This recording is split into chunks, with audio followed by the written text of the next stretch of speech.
Adrien Broner blasts Eddie Hearns in his 3-fight, $6.75 million deal.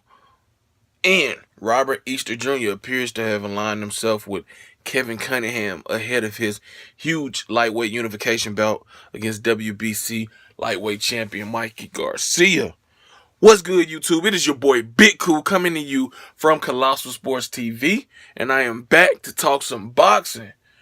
Earlier today, Adrien Broner posted on Instagram, as he usually does, screenshots, emails, or whatever the fuck they were from Eddie Hearn, apparently outlining a 3-fight deal that would see Adrien Broner leave the PBC banner and fight on the DAZN online streaming service app. And the deal would start September of this year and end in September of next year. And when I initially seen it, I was like, damn, AB, why turn down this offer, or at least put it out there like that? Instead of going to the media, Adrien could have simply, sent him a counter offer and kept open dialogue, keeping everybody out of his business. But instead, he put it out there. He hashtag it's a slave deal. He said it was a worse offer than Rock Nation, which is true. Apparently or allegedly, Rock Nation offered him a 5-year, $40 million deal. And when you hear 5 years, $40 million, the money is good. Don't get me wrong. $40 million is excellent. It would be more than he has made in his career so far. But 5 years, that is a tough situation because injuries happen, other things happen that could prolong those 5 years and make them stretch from 5 to 7 to 7 to 9 to so forth, so on. So he decided to stay with Al Heyman, and be fighting under the PBC banner. But now Adrien Broner, he was in a better position then than he is in now. He's coming off of a draw against Jesse Vargas in a fight many people thought, myself included, that he lost. It was close, probably could go either way, or you'd probably be better off with the draw that was, given out. But in that fight, or for that fight, he made $1 million. So, first fight would have been a $2 million purse. Second fight, I think, would have been 2.5. The last person, I think, 2.65 or 2.75. It's something. You can see in the video what the purses would have been. And my thing is, I'm not saying accept this deal by no means. I'm not saying that at all. But there's a way to handle yourself as a businessman. Going to social media and blasting or exposing or whatever the fuck Adrien Broner thought that he was doing isn't a way to conduct yourself, especially if you want more. How is Eddie Hearn supposed to feel? And this is me not defending Eddie Hearn, but true business men and women, keep that shit off of the net, out of public sight until the deal is done. And even then, when it's done, you still don't announce your money. Now, if it get out or whatever, then fine. But you could have sent a counter offer back, trying to up it from 2 to 3 to 4 to 5 million. Try to see what y'all can, what common ground y'all could have met at, and went from there. But Adrien Broner is Adrien Broner. He's still immature. He's still childish. And apparently, he don't want to get bigger paydays. Because he said, he put on Instagram, Eddie Hearn, let's talk business. You got to go in there and show your worth. Honestly, you coming off a draw with Jesse Vargas, a B-level fighter, like yourself. But the way you carry yourself, you carry yourself as if you were an A-level fighter and a elite fighter. You're not a champion.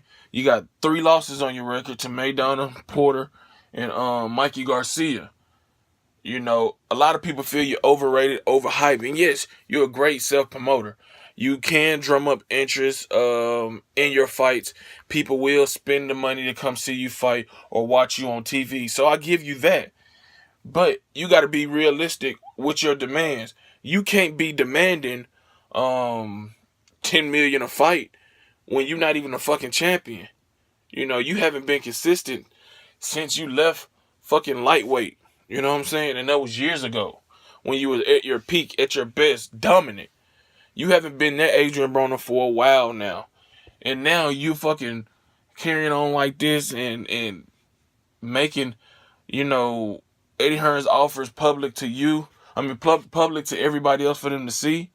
You know, yeah, it's not the best deal, but it's somewhere. It's a start. You know what I'm saying? Sometimes you gotta take a gamble.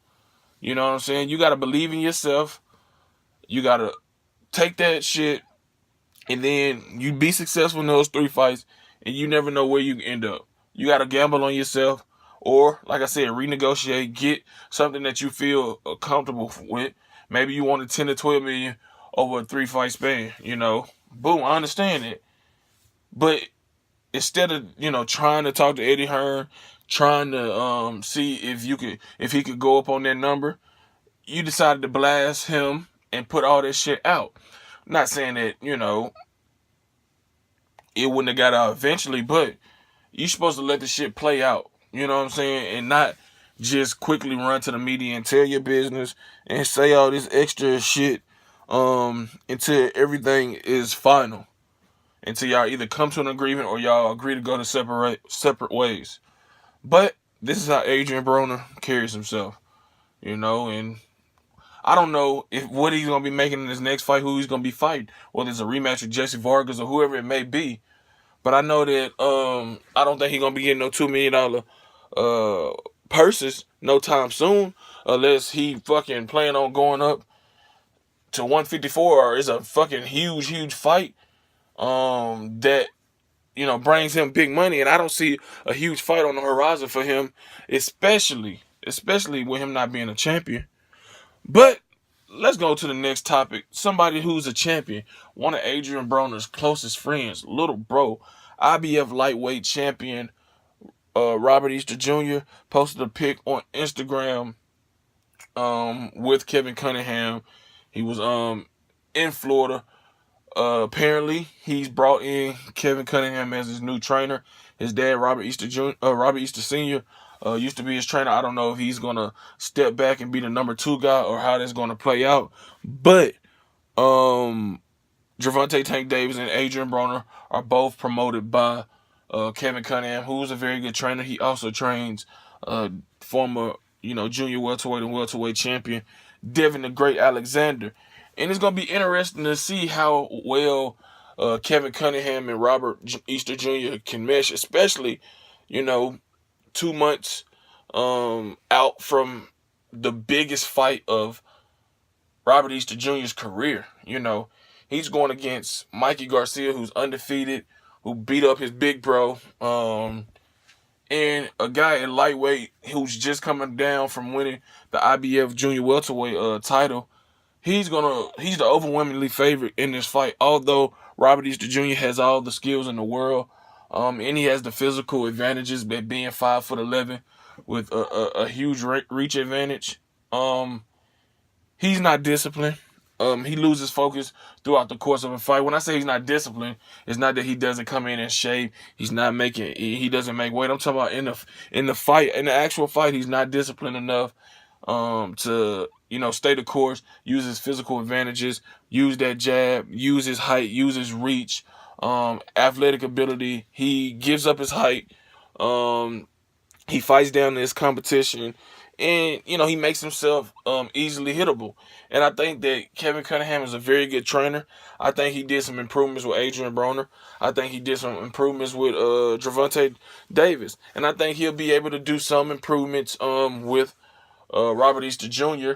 But it's all about the fighter at the end of the day. It's all about how they're going to receive that that constructive criticism, how they're going to receive the knowledge that is being bestowed upon them. You know, you got to put the ego to the door. You know, he's undefeated like Mikey Garcia. A lot of people not giving him a chance in here to win this fight. Doesn't matter how skilled he is. They're going off of what he's been doing in his last few fights. This is a what have you done for me lately, or how have you performed for me lately type business. And Robert Easter Jr. has been barely getting by. let's keep it 100. You know, I ain't gonna fucking flex and lie. You know, he's been barely scraping by. You know what I'm saying? And because against Javier Fortuna, he looked like shit. He looked like shit. And then the fight before that, I forget my man's name, but shit, you can argue that he lost that fight. You know, in both of those fights, he fought hunched over, inside fights. He had his moments, but you know these guys were tagging him, man. If you 5'11" with all the physical abilities, the athletic abilities that um, Robert Easter Jr. possesses, and ain't no way you should be fighting like you 5'6", 5'7". You know what I'm saying? You need to be dominant. You need to pop that jab. You need to use your God-given abilities and, you know, make these guys adjust to you. But obviously he hasn't learned that. And I think it was necessary for him to make a trainer change. I just don't know if Kevin Cunningham is the right guy. You know, these mugs got to separate the friendship from the business aspect. You know, you can't keep following Adrien Broner around doing the shit that he doing. You know, what works for him might not work for you. You know, not saying that Kevin Cunningham won't do good things for Robert Easter Jr., but you got to go with, you know, a guy that can specialize in making you fight tall, fight behind your jab. You know, use every physical advantage that you have and sharpen you mentally. And I don't know if Kevin Cunningham is going to do that. Not saying again he's not capable. I'm just saying, you know, you can't stick together when it comes to your career in your career alone. You know, you gotta be able to branch off, make decisions, pick the people that meshes with you, that can connect and relate to you, you know, and get you where you want to be. But Robert Easter Jr., you know, feels that this is the best move for him. I wish him all the best because July 28th, he's gonna have to be on his A game from beginning to end, or he will be um former undefeated IBF lightweight champion. If you like this video, smash that like button, smash that subscribe button, and smash that post notification bell button to get notified every time I upload content. Shout out to my boy CJ from the Boxing Clinical More. Shout out to everybody that's moving with the movement. Check out 3kingsboxing.com for your latest and greatest updated, unfiltered, and unbiased boxing news reported the way it should be. And again, smash that like button and that subscribe button. Also, drop your comments in the comment section below. Until next time, I'm out. Peace.